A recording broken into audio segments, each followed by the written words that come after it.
네, 이 시간에는 하나님의 말씀을 함께 보시고요.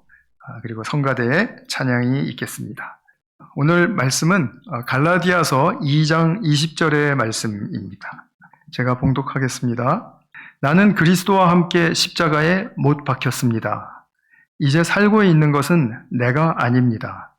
그리스도께서 내 안에서 살고 계십니다. 내가 지금 육신 안에서 살고 있는 삶은 나를 사랑하셔서 나를 위하여 자기 몸을 내어주신 하나님의 아들을 믿는 믿음 안에서 살아가는 것입니다. 아멘. 제가 말씀을 위해서 잠시 기도하겠습니다. 사랑하는 아버지 하나님, 오늘 주님의 말씀 속에서 저희들이 참으로 주님의 뜻과 그 마음을 만나기를 간절히 소망합니다. 주님이 특별히 부여하신 그 십자가의 사건을 통해서 저희들이 다시 한번 복음의 깊은 곳으로 들어갈 수 있는 그런 성령의 축복이 임하는 시간 되게 하여 주시옵소서. 우리 구주 예수 그리스도의 이름으로 기도하였습니다. 아멘. 벌써 한 30년쯤 된 것 같은데요. 제가 호주에 살 때 청년들이랑 같이 한 수양회에 참석을 했는데 그때 오신 강사 목사님이 말씀을 전하시면서 한 시간 갈라디아서 2장 20절 오늘 우리가 읽은 본문의 말씀을 이제 열어주시면서 첫 서두가 이런 말씀이셨어요. 이 말씀은 정말 묵상의 묵상을 거듭하고 깊이 들어갈 수 있는, 들어가야 하는 그런 아주 중요하고도 아름다운 말씀입니다. 평생 동안 이 말씀을 간직하십시오. 이렇게 말씀을 하셨어요.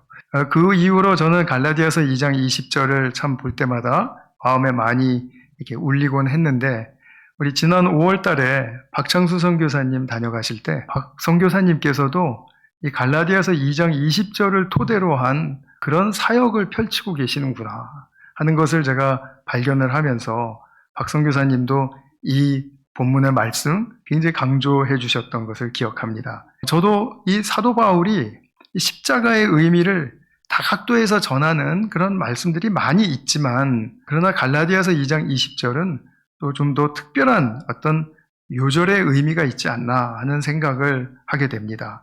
사실 우리가 이 짧은 구절 조금 전에 함께 보셨지만 우리가 사유만으로 또 논리만으로 이런 말을 지어낼 수가 없습니다. 그것은 분명히 사도 바울이 경험한 것이 있고 더 그 안에서 발견한 것이 있고 그것을 말로 표현을 하다 보니까 비기독교인들이 들으면은 절대로 알아들을 수 없을 것 같은 이런 복잡하게 들리는 말씀으로 나오게 된 것이죠. 한 구절 안에서도 상반된 내용들이 지금 나오거든요. 나는 그리스도와 함께 십자가에 못 박혔습니다. 그러니까 나와 그리스도는 죽었다라는 겁니다. 그렇죠? 분명하죠. 그런데 또 그 다음에 그리스도께서 내 안에 살고 계시다라고 얘기를 해요. 그 말은 우리에게는 크리스찬들에게는 좀 쉽죠. 왜냐하면 예수님 부활하셨으니까 부활하신 예수님의 영이 내 안에서 살고 계신다. 이렇게 알 수 있습니다. 그런데 또 나는 분명히 죽었다고 했는데 나는 지금 나를 위해 죽으신 주님 믿는 믿음 안에서 또 살아갑니다. 이렇게 이야기를 해요. 죽었는데 살았다. 살았는데 또 죽었다. 막 이런 오가는 것 같은 그런 그 혼동스러움을 비기독교인 사람들에게는 그렇게 보여질 수가 있겠죠. 근데 우리는 일단 옛사람의 죽음이 있었다. 그리고 새 사람의 출생이 있었다. 라는 그 분명한 성경의 말씀을 잘 알고 그리고 또 품고 있는 사람들이기 때문에 이 말씀에 한 걸음 더 깊이 들어갈 수 있는 준비가 저는 충분히 되어 있다라고 그렇게 생각합니다. 그래서 오늘 제목에서 보시는 것처럼 십자가에서 드러나는 두 개의 나에 대해서 또 그리스도와 내가 맺고 있는 관계 속에서 얻는 영적인 축복이 무엇인지 그 부분을 우리가 좀 함께 살펴보도록 하겠습니다. 항상 우리가 본문을 보시면은 그 본문의 전후를 보시는 게 참 중요해요. 왜냐하면 컨텍스트, 맥락을 우리가 잘 보아야 되기 때문이죠. 근데 20절에 앞서서 19절의 말씀을 보시면 사도 바울이 그리스도를 믿고 의롭게 된 자들은 율법에 대해서 죽었다. 이렇게 말을 합니다. 그러니까 나는, 한번 제가 읽어볼까요? 나는 율법과의 관계에서는 율법으로 말미암아 죽어버렸습니다. 이렇게 분명하게 선언을 합니다. 근데 그 이유를 또 뒤에서 이야기합니다. 그것은 내가 하나님과의 관계 안에서 살려는 것입니다. 다시 한번 풀어서 이야기하면 내가 하나님과의 진짜 생명을 더욱 풍성하게 누리기 위해서 나는 율법에 대해서는 죽어야 했습니다. 라는 의미를 담고 있습니다. 그리고 이제 그리스도와 함께 십자가에 못 박혔다라는 그 말씀으로 이어지는 거죠. 율법은 참으로 참 뜨거운 감자 같은 존재예요.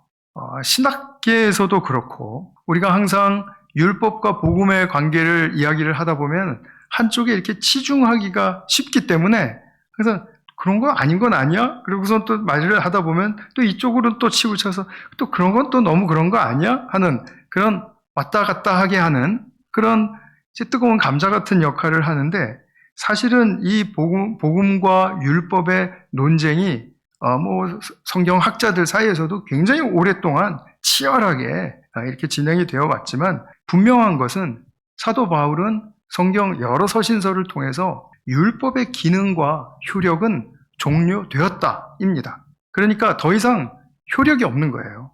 그러면 하나님께서 왜 이렇게 복잡하게 율법을 주셨다가 이제 또 종료하시고 또 그리스도를 보내셔서 또 십자가에 죽게 하시고 또 그 십자가에 죽으신 예수님을 믿는 믿음으로 살아가는 그 오직 한 길을 주셨는가? 왜 이렇게 하나님은 복잡하게 일을 하시는가? 우리가 그거 물어볼 수 있죠. 그렇죠? 우리가 다시 말하면 왜 구약으로 충분하지 않고 신약의 삶이 필요한가? 지금 이 얘기인 거잖아요. 그런데 이것에 대해서 우리가 좀 잘 이해를 다각도로 깊이 명확하게 들어가실 수 있으면 정말 그것처럼 우리에게 복음의 선명한 길을 얻고 축복을 얻는 길은 없다고 생각이 됩니다. 율법은 무엇이었습니까? 율법은 이게 한정적인 것이었습니다. 율법은 세계에 주신 율법이 아니라 이스라엘이라는 그런 특정 국가에 주신 헌법과도 같은 것이었습니다. 그러니까 율법은 일단 그런 측면에서 우주적이지 못해요. 그죠? 한 국가에 대한 하나님의 그 말씀이었어요.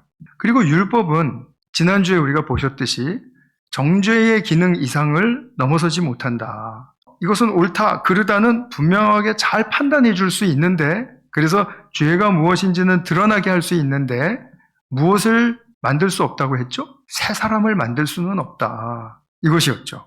자, 새 사람이란 측면은 우리가 이렇게 일반적으로 생각해 볼 수 있습니다.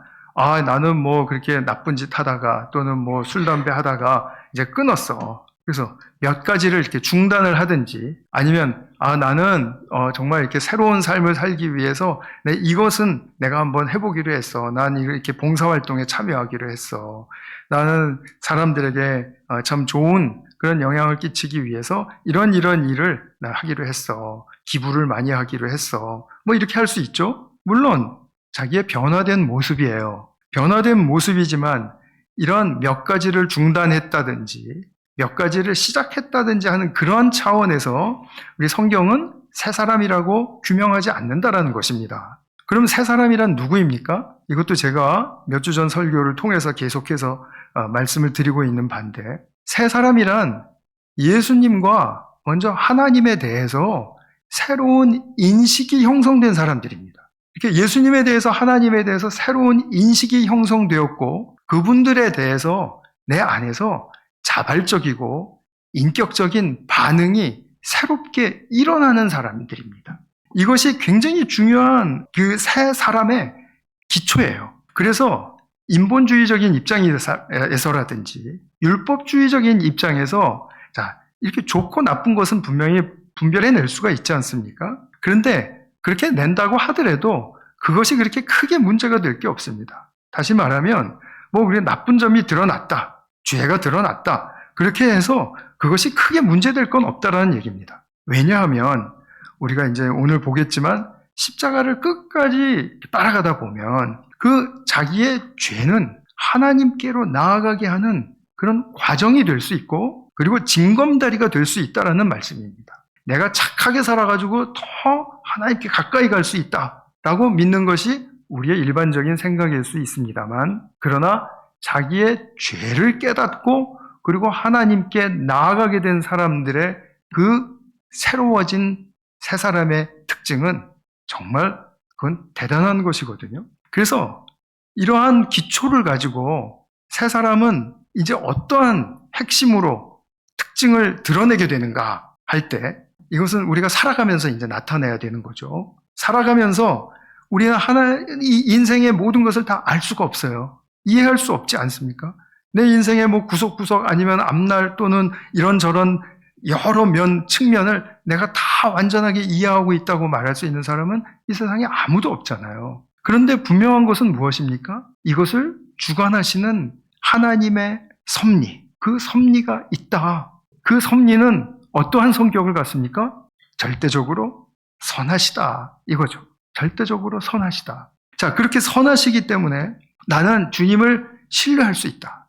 상황은 어렵고 나는 피해를 당하고 그리고 주저앉을 것 같은 낙심이 밀려 들어오지만, 그러나 나는 주님을 신뢰할 수 있다. 그리고 내 삶을 주님께 의탁한다. 이것이죠. 다시 말씀드리면 어떤 상황에서든지 주님의 선하신 섭리를 수용한다. 그리고 나는 그 주님을 신뢰하고 그분께 나의 삶을 맡겨드린다. 이것이 바로 새 사람에게서 나타나는 특징입니다. 제가 언젠가 말씀드렸는데 호주에 있는 저의 친동생과 같은 그런 그 동생이 있는데, 아내가 50세 되던 생일을 며칠 앞두고 이틀 앞두고 돌아갔어요. 그리고서는 이제 작년에 한국에서 만났는데 그 형제가 자기 아내에 대한 이야기를 그렇게 많이 하더라고요.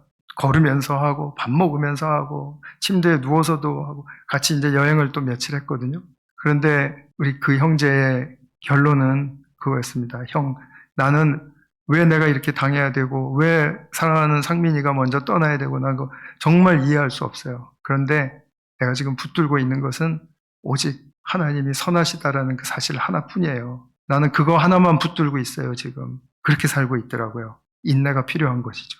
그리고 기다릴 줄 아는 사람이 된 거죠. 그래서 제가 뭐라고 위로를 할 수가 없고 그냥 같이 있어주고 같이 밥 먹고 같이 걸어주는 것, 그것이 제가 할 수 있는 전부였습니다. 하나님께 이렇게 새 사람으로서의 특징을 가지게 한다라는 그런 측면에서 이런 새 사람을 하나님은 세우기를 원하시는데, 우리의 인생의 문제들을 싹 다 해결해 주시고 새 사람으로 탁 세워주시면 얼마나 멋지시겠어요. 근데 인생의 문제는 하나도 해결된 게 없는데 그냥 새 사람으로 먼저 세우기를 원하시는 거예요. 그래서 새 사람을 세우시기 위해서 하나님의 유일하고도 아주 절정에 이르는 도구를 사용하셨는데, 그것이 무엇입니까? 십자가입니다. 십자가. 우리가 예수님의 십자가를 바라보면서 그것이 어떻게 내 인생의 전부가 될 수 있는가 하는 것을 당연히 묻고 따질 수 있습니다. 그런 과정을 거쳐 가야 된다라고 저는 믿습니다. 그런 과정을 거쳐 가면서 우리가 예수님의 십자가를 전부 다 볼 수가 없기 때문에 날마다 이면 저면 이렇게 하면서 이제 다각적으로 접근을 해 들어가야 되는 것이죠. 예수님께서 죽으셨을 때 세상은 예수님의 죽음에 대해서 뭐라고 말을 했습니까? 제가 앞서 예배 시작할 때 읽어드린 이사야서 53장의 그 고난받는 종의 노래에서 그는 자기가 잘못해서 하나님께 매를 맞고 하나님께 징벌을 받는다라고 그렇게 다들 말했습니다 라고 했잖아요. 근데 그게 사실이었습니까? 죄목은 있었죠. 예수님의 죄목, 로마에 대한 반역죄였죠. 그런데 정말로 로마에 대한 반역죄 때문에 죽으신 겁니까? 우리는 알고 있죠. 예수님이 사람들에 대해서, 그 당시에 유대인들에 대해서, 그리고 당신을 보내주신 하나님 아빠에 대해서 너무나 참된 말씀을 계속 하시니까 이것이 유대인들에게는 미움이 된 거예요. 이게 너무 미워진 겁니다. 그리고 자기들은 알아들을 수도 없고 정말 이해도 안 가는 말인 것 같은데 어쨌든 이해할 수 없는 참된 말을 너무너무 정확하게 확신을 가지고 계속해서 만날 때마다 하시니까 안 되겠다. 좀 미워서 못 살겠다. 내가 죽을 수는 없으니까 저를 죽이자. 이렇게 된 거죠. 그래서 음모를 꾸며서 예수님을 십자가에 못 박게 한 것 아닙니까? 그런데 참된 말씀을 하시니까 미움이 생기는 이 유대인들의 모습이 단지 유대인들의 문제뿐입니까? 우리는 어떻습니까? 나는 굉장히 참된 것을 사랑하는 것 같고 그것을 추구하는 것 같은데 사람은 온전하게 참된 것, 너무나 고귀한 것 이런 것을 보게 되면 마음 깊이 이렇게 선을 긋는 경향이 있습니다. 예수님 같은 참된 존재를 보면 또 더욱더 더 나아가서 이렇게 참된 사람이 되어야 한다. 이렇게 살아라 라고 하든지 아니면 너는 이렇게 참된 사람으로 부르심을 입은 자다 라고 말을 하면 아유 제가 뭐 그렇게까지 이렇게 나온다라는 거예요. 거기에 대해서 호기심을 갖게 되고 거기서 더 깊이 들어가고 싶은 열정이 생겨서 어떻게 하면 되는 거죠? 하고 묻는 게 아니라 저는 그렇게까지는 뭐 참되게 안 해도 괜찮지 않을까 하는 그런 생각이 우리에게 잠입해 있다라는 말이죠. 그리고 오히려 너무 참되게 사는 거는 인간적이지 못하다고 얘기를 해요. 어떻게 인간이 저렇게. 그래서 실수하고 잘못하고 좀 부족함이 드러나고 그래야 또 인간적이지. 이렇게 말하지 않습니까? 우리 보통 그렇게 이야기하지 않습니까? 사람이 좀 인간적일 줄 알아야지. 어떻게 이렇게 매사에 완벽하려고. 물론 완벽을 추구하는 것도 나쁜 거지만 어쨌든 우리는 그런 말씨름이 있습니다. 제가요, 자랑스럽지 않은 얘기를 좀 말씀을 드리면 다 아시는 분은 아시지만 제가 술을 굉장히 좋아했습니다. 대학교 들어가면서부터 마시기 시작한 술이 그냥 막 저의 인생을 온통 막 채워놓았습니다. 그러다가 이제 예수님 만나면서 성경 보면서 이 성경 보는데 너무 방해가 되더라고요. 그래서 제가 이제 술을 한동안 또 끊은 적이 있었습니다. 끊었는데 우리 집안으로 말하자면 이 이제 술 도가니거든요. 그래가지고 어떤 우리 이모님들, 우리 어머니 이렇게 해서 우리 아버지 그냥 모두가 다 술에 그냥 이렇게 하여튼 스토리가 많은 집안이에요. 또 우리 어머니는 특별히 아버지 그 음주 때문에 굉장히 힘들어 하셨거든요. 그런데 제가 술을 끊었다고 그렇게 말씀을 드리니까 물어보시는 게 뭔지 아세요? 정말 한 잔도 안 마셔? 깜짝 놀랐어요. 야, 잘했다. 그러니까 우리 어머니 생각에도 야, 한 잔도 안 마시는 건 너무 비인간적인 거 아니야? 이런 생각이 드셨던 거죠. 그래서 제가 야, 술 때문에 저렇게 당하신 어머니도 저렇게 또 선을 그으시는구나 이런 생각을 했어요. 그래서 우리가 생각해 보면 내가 정말 너무나 그 참된 것을 향해서 온전히 나의 열정과 그 헌신을 드리면서 내가 그것을 향해서 가고 싶고 그것을 결단하고 막 행동에 옮기고 하는 그런 사람이 되려고 하는가? 그것까지는 아니지 않나 하는 생각이 들지 않습니까?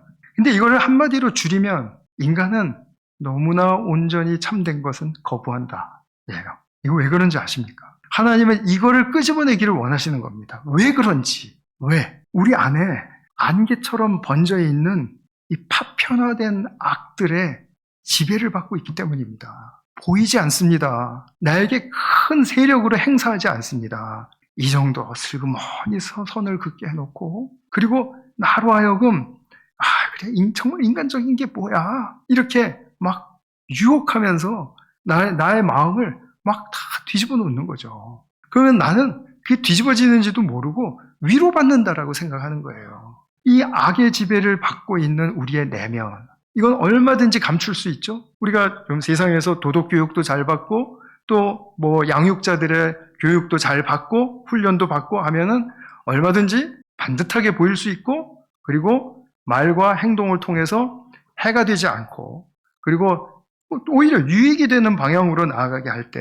얼마든지 내 안에 있는 악은 인지하지도 못한 채 그냥 넘어갈 수가 있습니다. 가리울 수가 있다는 말씀이죠. 그런데 십자가는 무엇이냐 하면 십자가는 이 정말 참되고 너무나 선하신 이 예수님, 이 정말 진리이시죠. 그 자체가 진리를 거부하게 해서 그것을 죽이는 행동으로까지 나타나게 된다. 참된 것을 거부하다가 그것을 거부하는 선을 넘어서서 이제는 내면의 악의 지배를 받는 수준에서 겉으로 드러나는 행동에 이르기까지 죄를 폭로하게 하는 바로 그것이 십자가에서 일어난 일입니다. 인간 안에 혼돈과 무질서로 퍼져 있는 이 파편화된 이 악이 참됨을 마음으로 선을 긋고 거부하게 하다가 드디어는 응결되어서 그것이 그냥 집합체로 폭력과 살인으로 드러나게 된다. 나는 폭력과 살인까지는 아닌데요 하더라도 우리 모두는 그 과정 중에 있을 수 있습니다.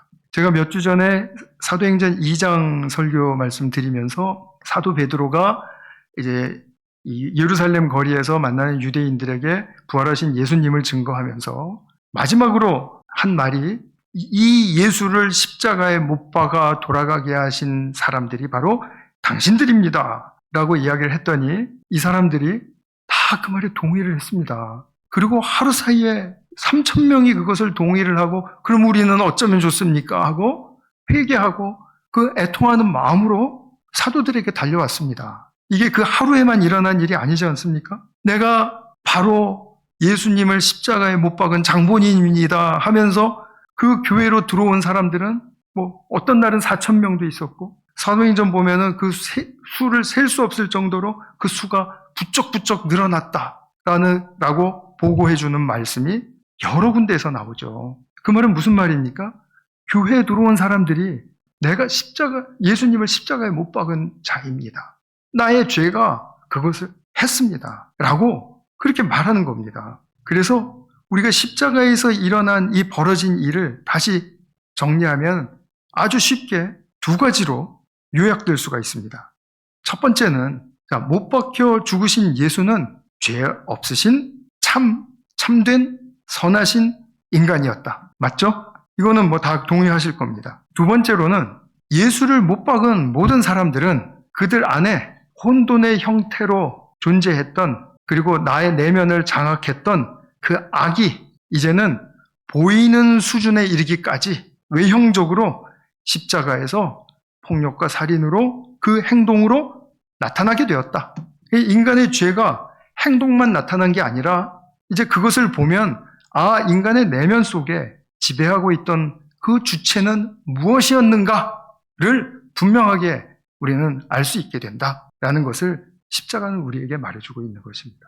하나님은 인간의 그 물든 악이 산재된 형태가 아니라 그래서 보이지 않게 가릴 수 있는 어떤 그런 수준이 아니라 극명한 행동의 형태로 드러나길 원하셨습니다. 그것을 기다려 오셨던 거죠. 결국은 십자가를 통해서 그것을 나타내기를 원하셨던 거죠. 왜 그렇죠?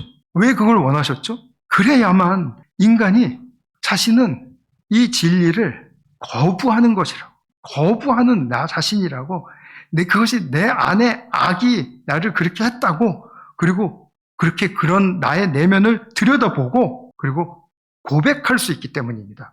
굉장히 제가 중요한 말씀 드렸습니다. 고백.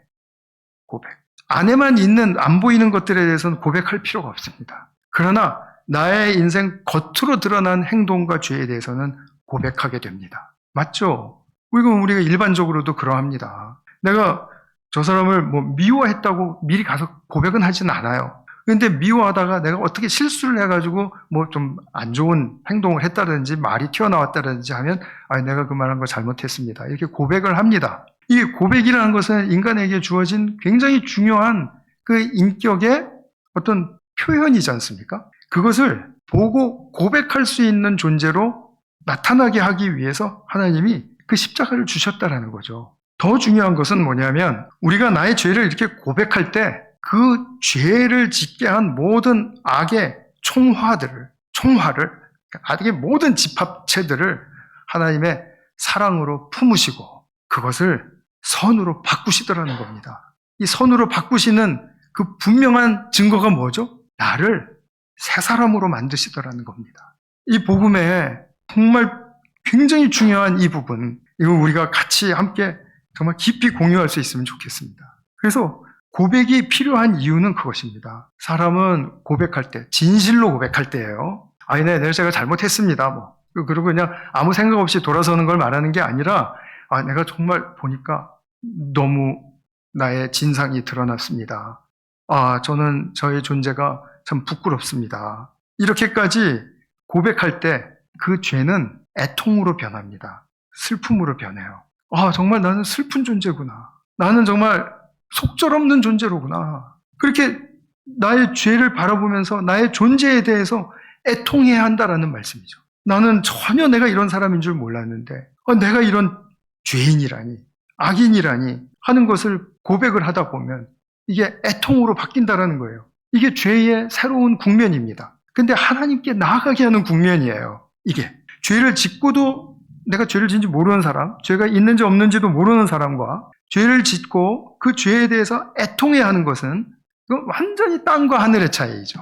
그래서 이 애통이 주님께 정말 발견되었을 때 주님은 나의 이 애통을 하나님의 사랑으로 녹여버리시더라는 겁니다. 이게 하나님의 사랑을 만났을 때 일어나는 일이죠. 그래서 나의 죄에 대한 고백과 애통이 따라와야 하는 이유는 바로 이 애통의 간절함 속에서 하나님의 사랑을 만나기 때문입니다. 가만히 돌이켜보면 제가 복음의 여정을 걸어오면서도 가장 정말 강렬하게 하나님의 사랑을 만났던 때는 제가 정말 엄청나게 부끄럽고 정말 추악하다고 느껴질 정도로 저의 죄를 발견했을 때, 그리고 정말 가족들 앞에서도 너무너무 수치스럽고 부끄러웠을 때, 그날 저녁 정말 주님을 만났을 때 주님은 이런 나를 받아주시는 그런 사랑의 하나님이시구나. 그것을 제가 결정적으로 체험을 할 수가 있었던 것이거든요.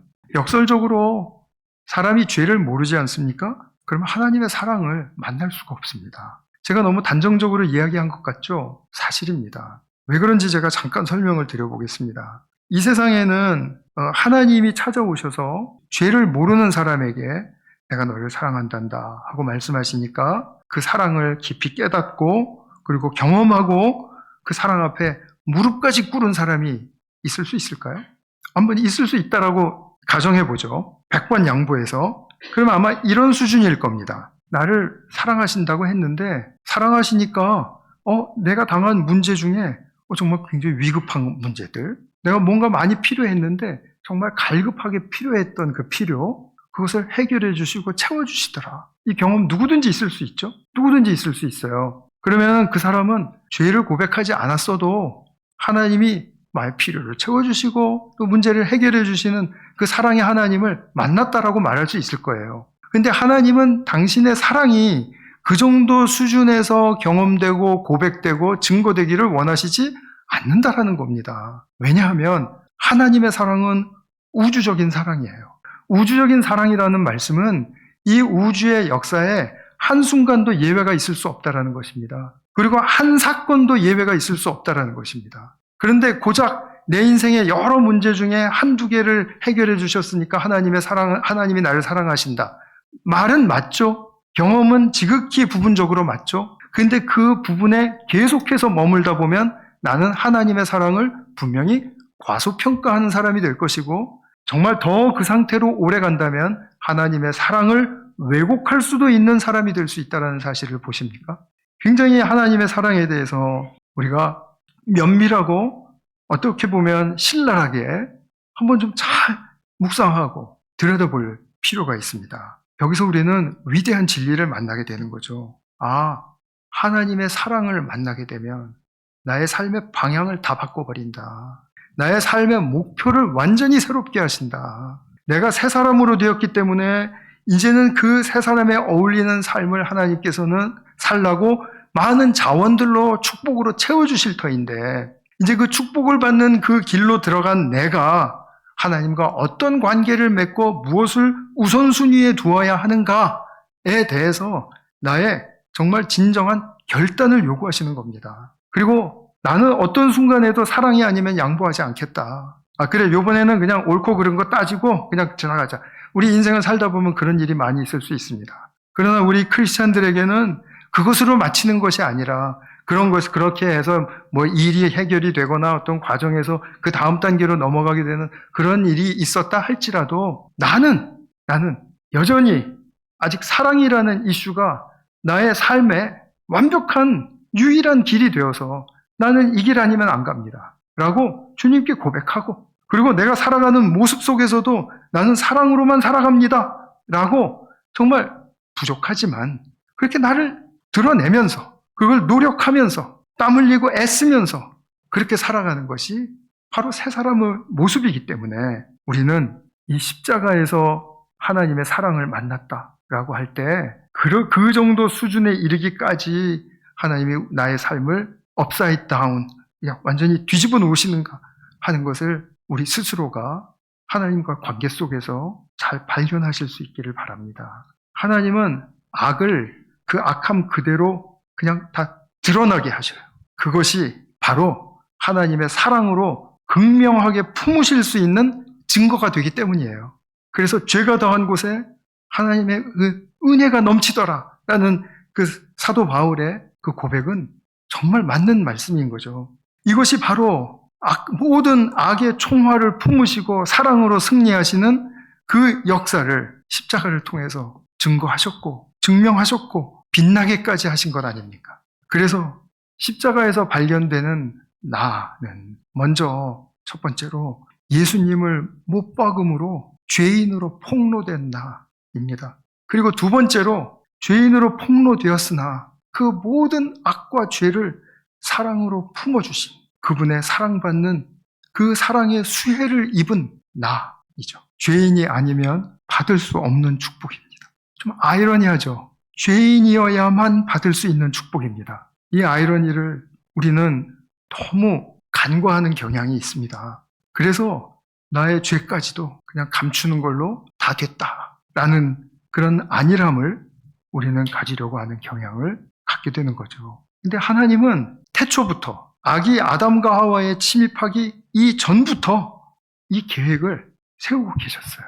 이상하죠? 많은 사람들이 이 성경의 논리를 말이 되게 만들기 위해서 아담과 하와가 불순종하고 그 열매를 따먹고 나니까 하나님께서 야 이제 대책을 세워야 되겠다. 그래서 이제 뭐 보혈의 피로 말미암아 이제 구원하실 그 예수 그리스도를 예비하시고 뭐 그래서 이제 십자가를 뭐 허락하시고 죽게 하시고 이렇게 하셨다라고 말을 하는데 그게 너무 이제 뭐 일면 그렇게밖에 말할 수 없는 그 수준을 제가 이해 못하는 건 아닙니다. 이해 못하고 태초부터 하나님은 십자가의 보혈을 예비하셨다라고 말하는 것이 오히려 훨씬 더 황망하고 그리고 또 애매하고 그렇게 들릴 수 있는 그러한 소지가 많다라는 것도 제가 인정을 합니다. 그런데 한 가지 놓쳐서는 안 될 사실은 무엇이냐면 하나님은 창조하실 때부터 당신의 사랑이 동기가 되었고 창조하는 그 모든 과정도 사랑이었고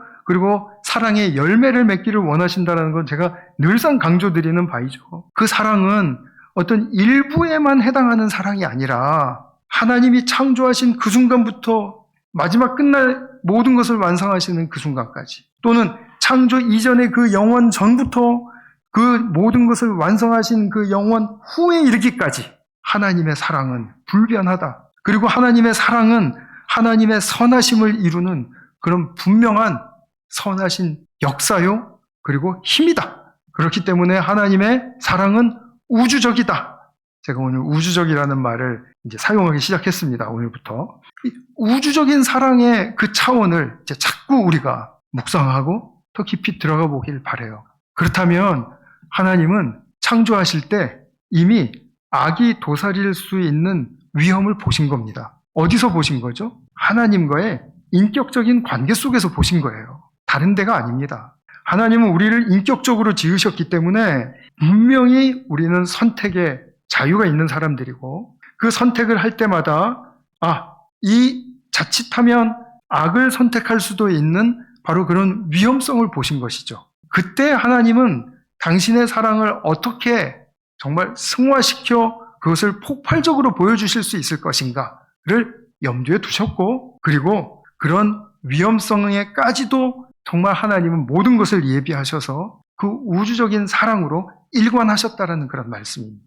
이제 우리가 다시 현실로 돌아오겠습니다. 오늘도 우리는 예수님을 못 박는 자로 삽니다. 그런데 그렇게 살다가 십자가에 달리신 예수님을 바라봐요. 그러면은 우리는 또 예수님과 함께 못 박히는 자리로 돌아옵니다. 못 박는 자와 못 박히는 자 이 사이를 오가면서 사는 것입니다.